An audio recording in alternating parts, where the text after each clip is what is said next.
So the last part is a roundtable about municipal lighting plans and codesign approaches.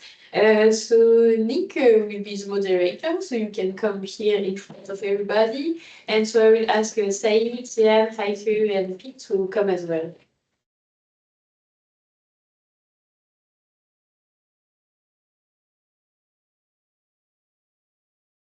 Yes, thank you. Oh, I think we will need that minutes.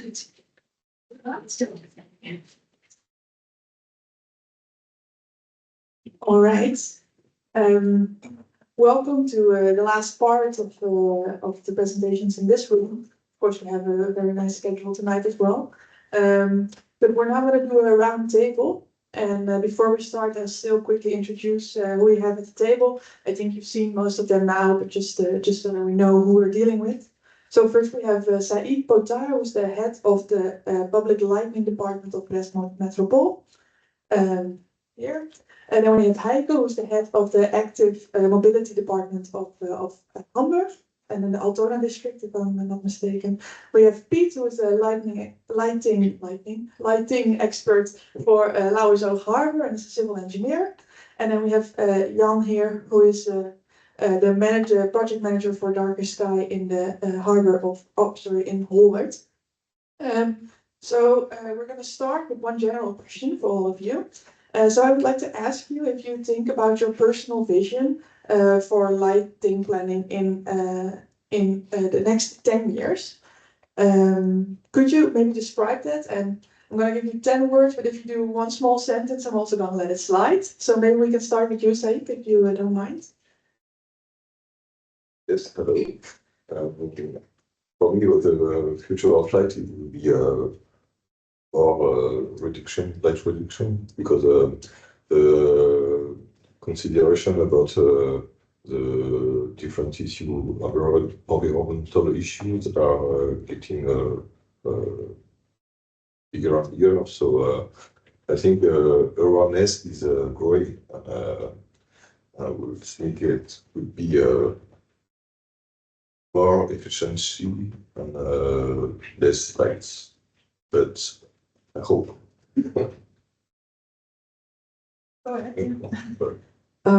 For us, or for me, it would be that all official stakeholders, so to say, or the city stakeholders have a precise and clear vision how we would like to continue. Instead of having a puzzle of different solutions, I would like to see a clear strategy which is sustainable. I think we should stop talking and do acting now, because municipalities are investing in LED lighting, that kind of thing. But if they do not the good things, the things we think they are good, then it's 40 years further and we can do it again. So I think don't talk longer and act now. I think it should be area-based. You asked for 2 words, I thought 2 words area-based. But it's not one plan fits all. I think that's a problem. It's more than the question from what kind of armature or what kind of lamp would you have, would you prefer? That's not enough. It should be more area-based and more information of the area. All right, I think that's a very good start, and I've heard some nice things. So we need to look area-based, and we have very different areas right here, and we need to act right now. So we need to make a lighting plan, and I would like to ask Saïg first, from the perspective of a municipality, also as big as Brest. What are the first important steps that you need to take in making this, and whom do you need to involve right from the start? At the beginning, you have to have a very good knowledge of your assets, because you know where are your lighting points, how is made your networks, and just the beginning to think about what the future of public lighting can be, because we can start with this basis, and after that confront this to political, social, or technical issues, and make the strategy of a territory. You have to have a good knowledge of your territory too, because you know how it lives. You must know how it lives at night, and what economical or social difference during the night and during the year, because there's no linear activity on your territory. So fitting all these issues, you can merge all together to make a global strategy first, involving technical experts from inside your collectivity, municipality, or outside, and the elected people must be involved too, because they choose the global strategy, and but you have to involve the inhabitants, because they are the user of the public spaces, so they have to live the night, and they know better than us how the neighborhood is working or it's living during the night. So I think it's important to involve that too. That's a lot of things that you need to do. So I think for Hamburg, which is, I guess, Altona, the district is a bit bigger in size, but you can compare it in the sense that you're both municipalities. So I was wondering, Heike, what challenges did you encounter when looking at this lighting planning? And do you have any solutions already, maybe? Because it sounds very challenging, all of this. Yes, it is, especially as a district, it's quite difficult to tackle the different layers of authorities on one hand and citizens on the other hand, but also politicians. So if I think about the investment or to develop a lighting plan, the first thing is really to get politicians on board. That has priority, because we need really the go from them to develop lighting plans and to change things. And after that, of course, it is also important to get as soon as possible all the other different stakeholders on board, that we talk about one vision where we want to go. This is, so to say, our strategy or the plan to go forward like this.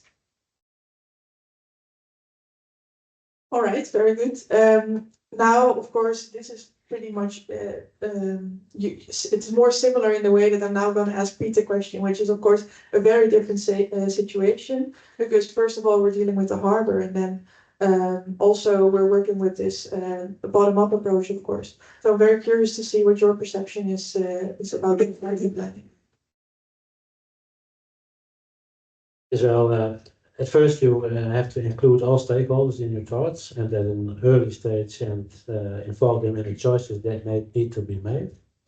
And on the one hand, show the excessive lighting, and on the other hand, show best performing examples, or do an excursion to other projects, so they are involved with it. And where you apply real innovations, do a pilot with a few examples and discuss the results. So not doing all the same things at the same time, but you have stages in it, so then they will apply to it. I saw you nodding along, so I don't know if you want to add anything to that, or you're just very much agreeing with what people say. Yeah, all right. I would still like to ask Jan, because also this is a city, of course, but you are also very much using this bottom-up approach. So maybe you can also add to Piet and see what your perspective is in this sense. Yeah, as I mentioned, area-based. Hall Larenstein is a project which is bottom-up, and that is automatically area-based, and it's automatically integral. So that's the challenge to work with organizations who don't work in that way, that integral way. And I think the same issue is there with public lighting. It's lighting it's one of the departments of the municipality. It's the infra. It's about lamps and poles and heights and lux and lumens and I don't know whatever. But it's much more. It's also biodiversity. It's human health. It's also dark sky. It's also tourism. So it's bringing in jobs, tourism, jobs and tourism. So it's a very wide perspective, and the challenge is to handle this the lighting issue also in that way, and I think that's a big challenge. And that's the future, maybe. Yeah. Yes, exactly. And the thing is, maybe let's add also to the stakeholders to be open-minded to other disciplines as well. So the interdisciplinary approach, what you also already mentioned, because this is also important if it comes to something like public lighting or how we dedicate our public spaces to whom. So, for example, we really need to widen our scope if it comes, for example, to gender planning in public spaces.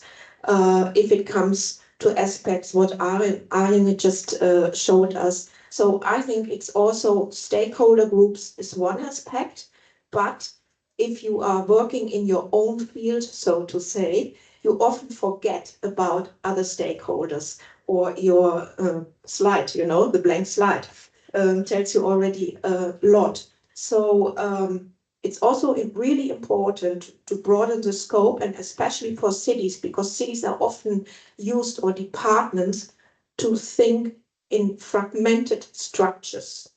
And I think this is also important to give up, really to give up, and to be an open book, so to say. And this will add value to the overall development in our cities, I would say, but we need to learn this again. And here again, European projects are a unique possibility to do so. I think that's very interesting what you're saying, especially that cities have these fragmented structures. So I was wondering, Saïg, if you recognize this as well, and do you have any ideas on how to overcome this? Yes, I think it's quite the same in because so we used to work in a silo. Everyone in one field of competence, but the important thing is to gather all the knowledge on the expertise we have on the territory. So that's why we have to work all together to go to this new way of thinking, like him, because there are so many stakeholders about nightlife, biodiversity, but also human life. So everybody must be concerned and involved. Then everybody should help as well. Yeah. It's not only government, but it's also the people. Sure. And of course that's true, but then I want to know, how do you get everyone to help? Because I think we all agree that this needs to be interdisciplinary. And now I know that Piet, for example, has spoken to lots of different people from lots of different backgrounds. So I'm very curious to see how you see this. I totally agree with the other speakers, but yeah, I think you need to involve the municipality and also the province in our situation directly in your smaller projects. So, for instance, the municipality of Hogeland is also enthusiastic about the plans in the Harbour, and they are already participating with the goal of making the entire municipality dark sky. So from the little project from the Harbour, I say, to the bigger municipality of Hall Larenstein. They want to be the first darker sky municipality in the Netherlands. So it's when you involve all those stakeholders from the beginning, I think then there are chances for this time, these things. And I'm still curious, so we're all agreeing with what I'm hearing, that stakeholder involvement right from the start is very important. But I'm curious, what can you do more concretely to involve these stakeholders? And I know that in some of your pilot locations, some of this is going on. So maybe someone can say something about what, like, concretely are you doing to involve stakeholders and to make them more aware of the problem. So I don't know who wants to maybe. Well, I'm not government. I'm just from a village. But You're part of Darker Skies. yeah, that's right. I think you should trigger people. You should trigger villages or trigger a complete municipality. But show them the triggers. The maybe money is a trigger, or maybe a touristic product is a trigger, and then it's not that one harbor or that one national park, dark sky park, that is dark sky. It should be a lot more, a lot bigger region, for instance. So show them the triggers, show them what it can bring them. Collaboration. Yeah. Collaboration in the region. Yeah, and you ask for really precise products or hand-on attitudes. So, for example, I would say it's always good to show them examples from other cities, other municipalities, or whatever. This is what we use to give it a push, but also in order to talk about the topic itself and to get it moved. For example, in our case, the 3D modeling with the touch table really helped to drive the discussion into a different area or corner, you know. So that gave it a push, I would say, but also really meeting at our pilot sites with the instruments, doing the measurements, so really precise and hand-on work or everyday work, because this also makes clear the costs, right? Or if we talk about costs, because, for example, I mean, as a municipality or city, we have to finance at least. In the end, we have to pay the bill, so to say. And then it's also good if you can show at pilot side your investment and the outcome in the end. So this also helps very precisely. But you need a trigger, as you also said, to get the discussion started. And for that, it's good to work with innovative tools or different methods, that you get your colleagues on board and that they talk about the issue and that we have an exchange and the discussion is going on. That helps. So I was wondering, like a follow-up question to you then, have you used this, because you said that it's very important to include these government bodies. So have you used this 3D planning tool already with policymakers, and what were the conclusions and results from it? Yes, we used it with policymakers, we used it also with the upper levels, and the conclusion, I would say, was really that it is an interesting tool also to develop different perspectives. Of course, it's not the overall solution for everything in the end, because we know our areas and we know how to handle our neighbors and neighborhoods and so on and so forth. But nevertheless, the feedback was really good on that, and that it helps also, especially for administration, to come out of this kind of old-fashioned behavior, so to say, you know, because if you talk to younger people, they think, oh my God, administration, it's just paperwork, you know, and they think that like being in the last century, they are not innovative, you know. And in terms of that, we showed that it is possible to create something new, because we need to get our people on board and to convince them to support our ideas as well. And also, it's not only a one-way direction or discussion, because from this exchange, we also get good ideas and new ideas. So it's a kind of win-win situation, if you would put it in a nutshell, I would say. But as I said, it's really important to come with new and innovative methods. Otherwise, you won't get your people on board. Peter, I think even if we have made a youth strategy or global strategy, we have to make it very evolutive, because from the local discussion we have always making improvements about our methods or our choice to improve public lighting or private lighting. So the discussion is meant to make us evolution or evaluate about our strategy. It's important to go on with this.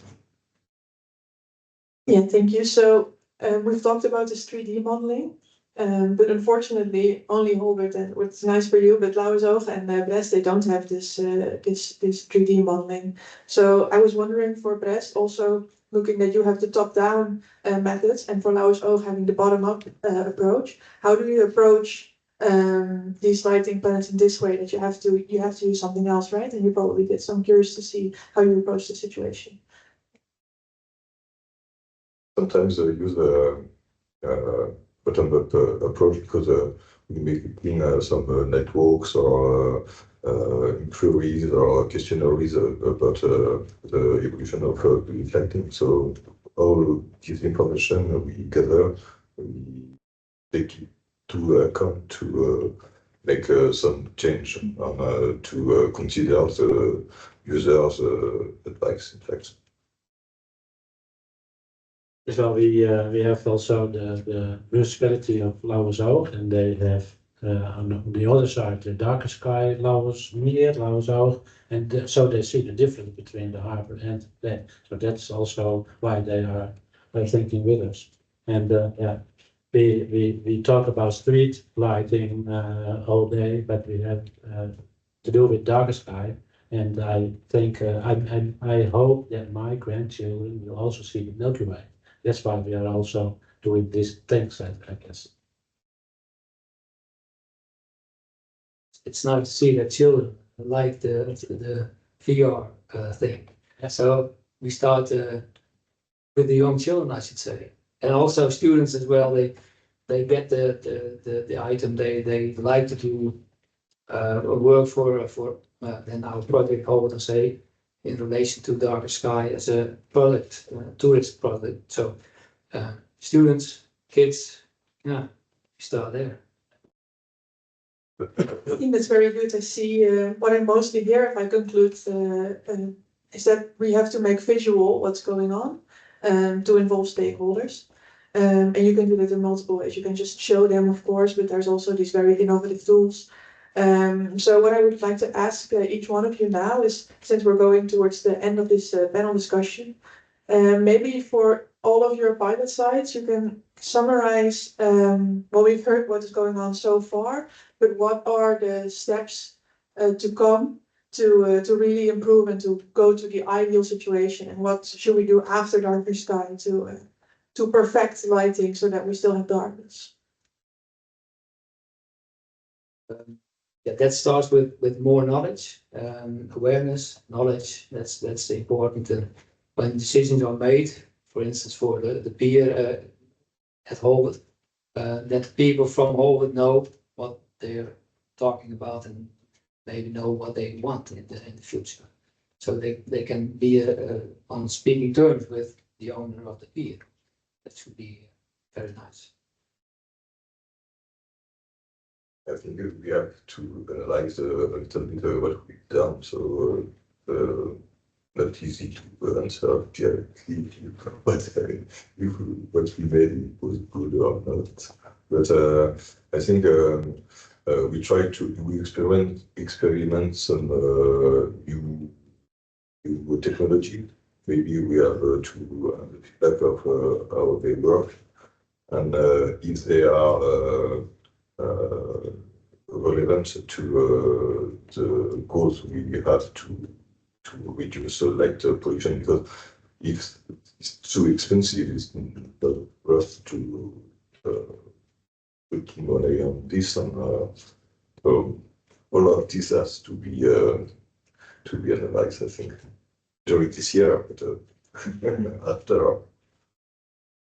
I would say in our case, the next important step is really the ecological monitoring. That is absolutely vital and necessary because this is the basis and the fundament to raise awareness towards darker sky or light pollution. Yeah, and I think it's really necessary awareness building towards this topic under our citizens and neighborhoods. That is also, these two pillars are vital in the next time for us. Yes, we implemented already some pilot fixtures, and we are doing night walks with citizens, but also with the stakeholders in the Harbour, and we can show them what we can do with from 5% to 100%, but also from 2700 Kelvin till 1800 Kelvin, and then they have awareness, and we are going on with implementing those fixture again. All right, then I would still want to ask you if you have anything you want to conclude with, or if you felt that you've said everything that you wanted to say during this panel. All right, I'll take that as a yes. Then I think we can go to the audience to see if there are any questions. There are a couple.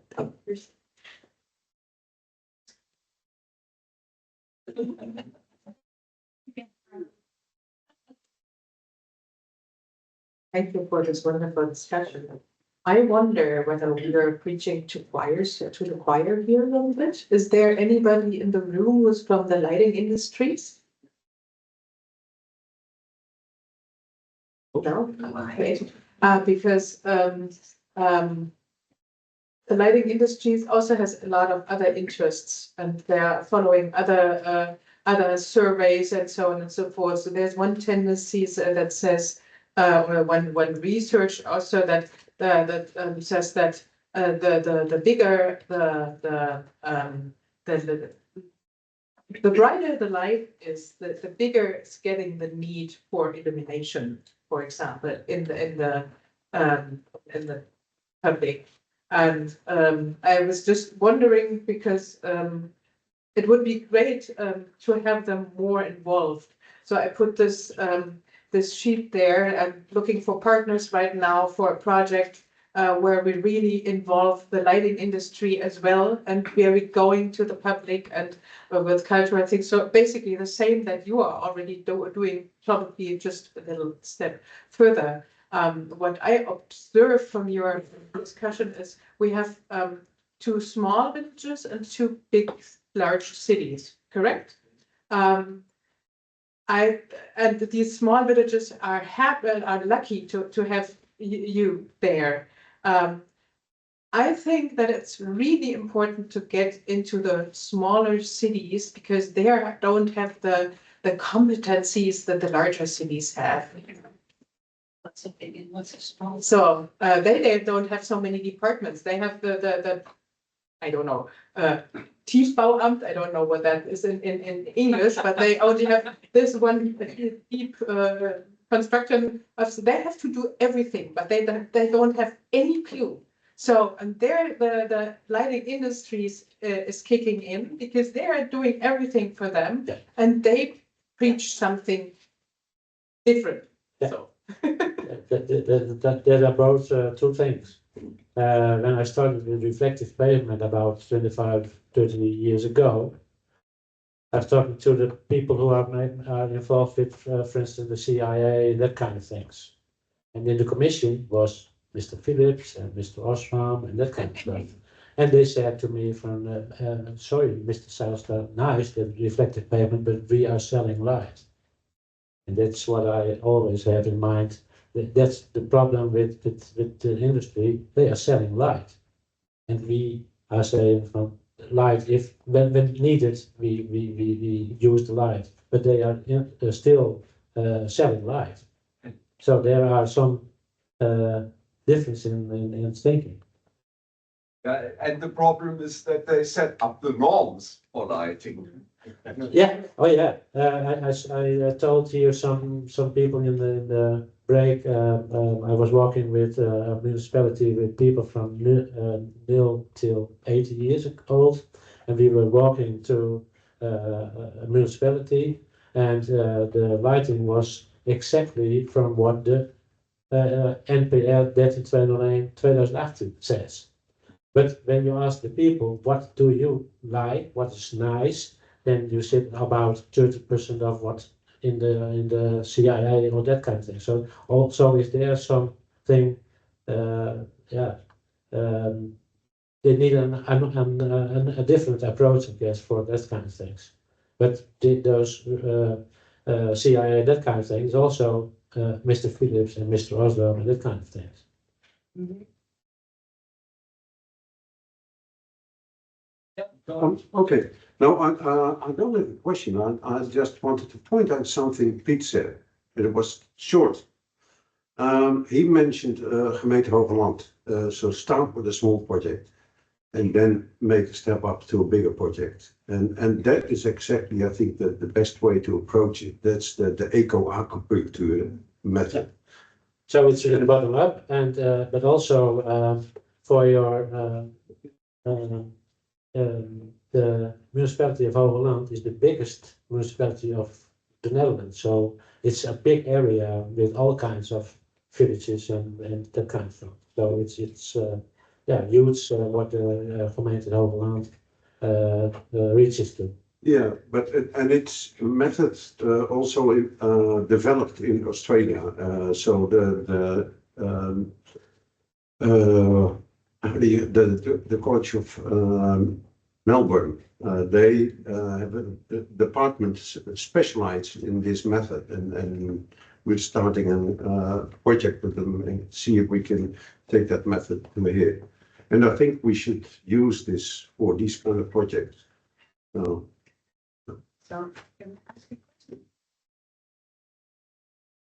Yes, hello. So we are trying to make some differences in a small city, I guess, Leeuwarden, by changing the light on apartment buildings. But also we want to change the light in the streets, and we want to raise fair awareness, and we have some ideas of how we could do that. But then, of course, there's a big, like the CIA, what you say, it's called Leander here. And yeah, and now I hear that maybe we should use those examples from Melbourne and from what Jan Lennon just said. Are there any more cues you could give us? Because it's quite a big political party, and how can we get them so far that they will join in and make Leeuwarden darker in the night? Sorry. Sports is not my thing. Maybe, I mean, in the end, it's really a mixture. You need to use a mixture to convince your politicians and your people.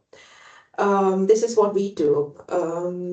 If we have a specific area of interest, or if we want to really make something happening, it's always that we choose and use a mixture of methods.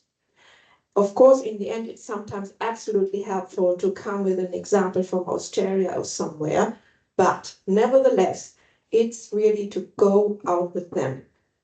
to meet them, convince them, to confront them, or with your neighbors, with the neighborhood, with your citizens, and so on and so forth. So my advice is really use a mixture of methods in order to convince them and jump on board.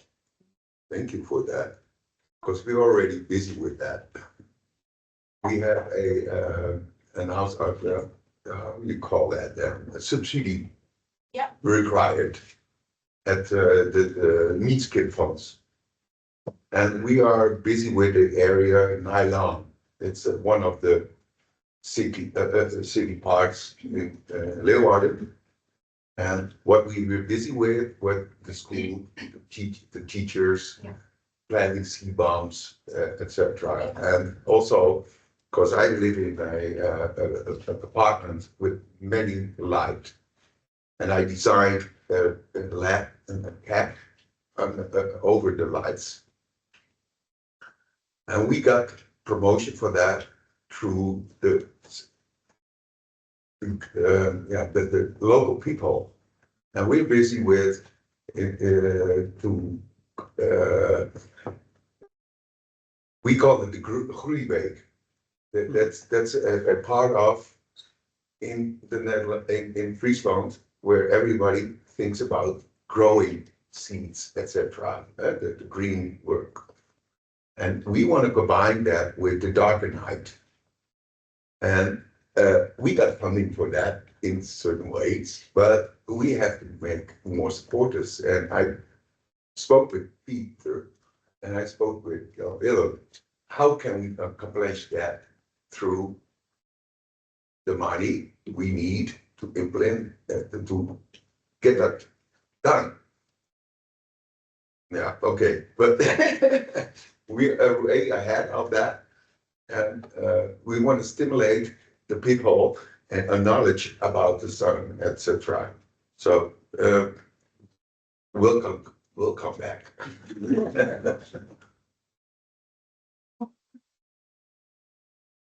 Are there any other questions?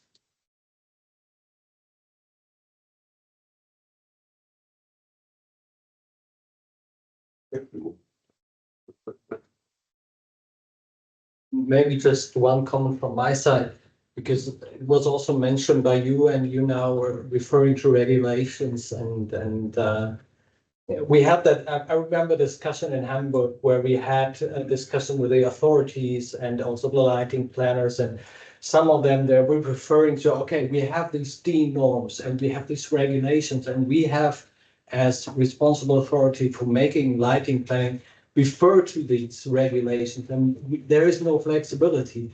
But at the end of our discussion, by pointing out to some flexibilities and some free spaces of interpretation, we found out that there are different paths and there are possibilities to interpret also a little bit as a lighting planner, the regulations towards reducing light pollution. So meaning again, and what Heike said, but what we heard of others as well here, go into a dialogue. Yeah. Start that dialogue with all the stakeholders that are needed, the authorities, the citizens, enthusiastic people in the ports, and go into that dialogue, and then you will find out there are ways to find a common sense, and interpretation is always possible, also with strict regulations.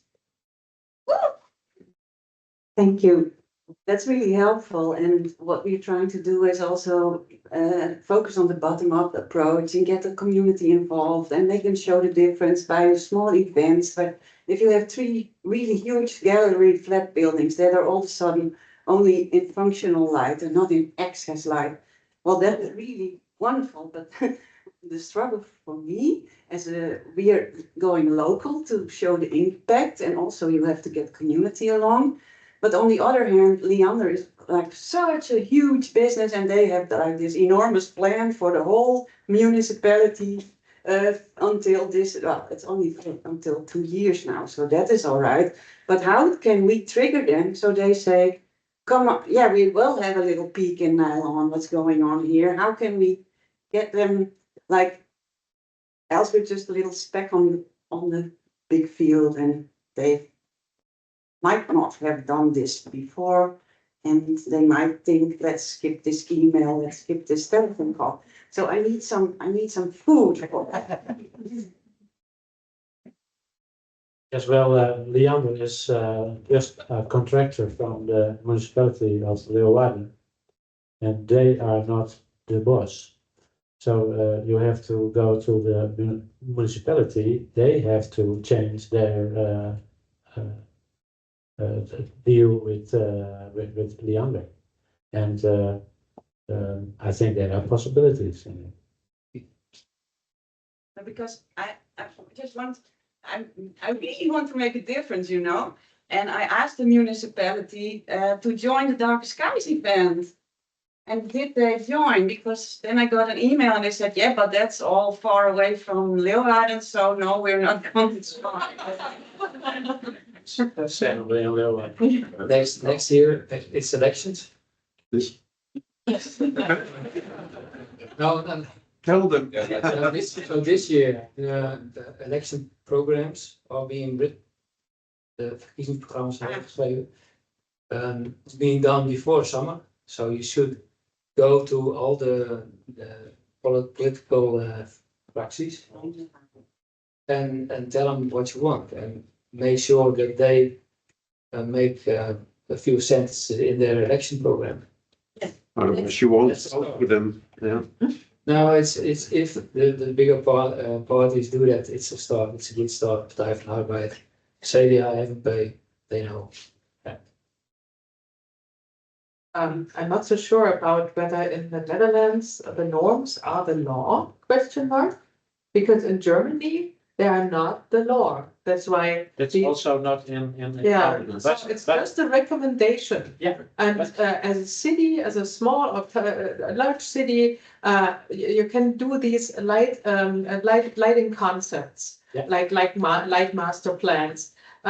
The thing is, I just heard an interesting comment to that. I'm in this group to determine the natural, the Bundesnaturschutzgesetz.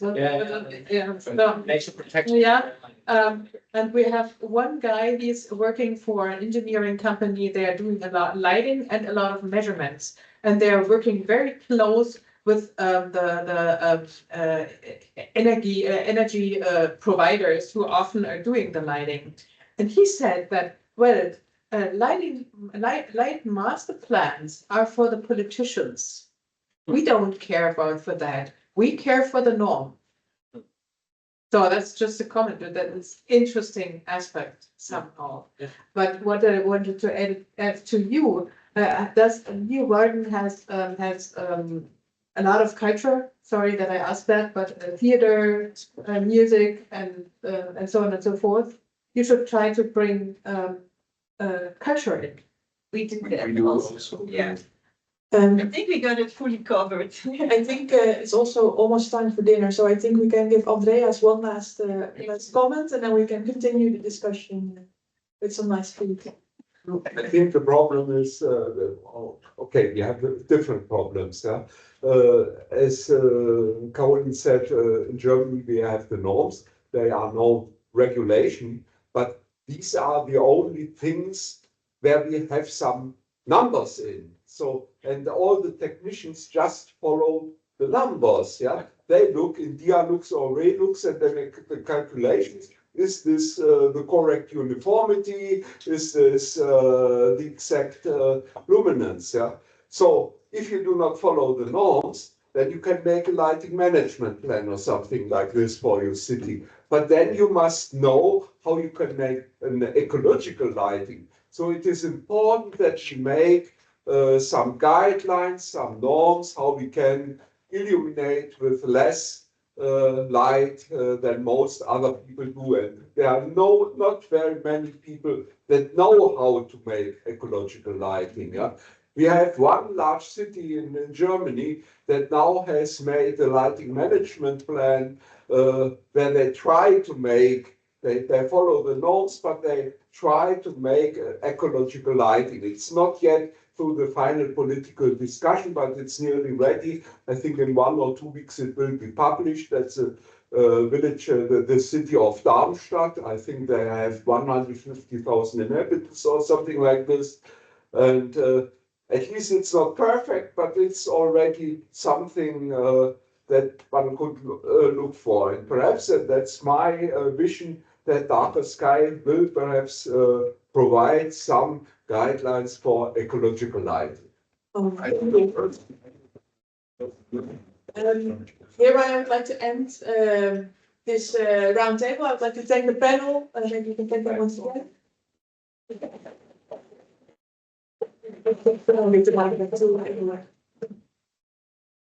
No, thank you all. Really happy to see that we are ending today with a key discussion on the topic.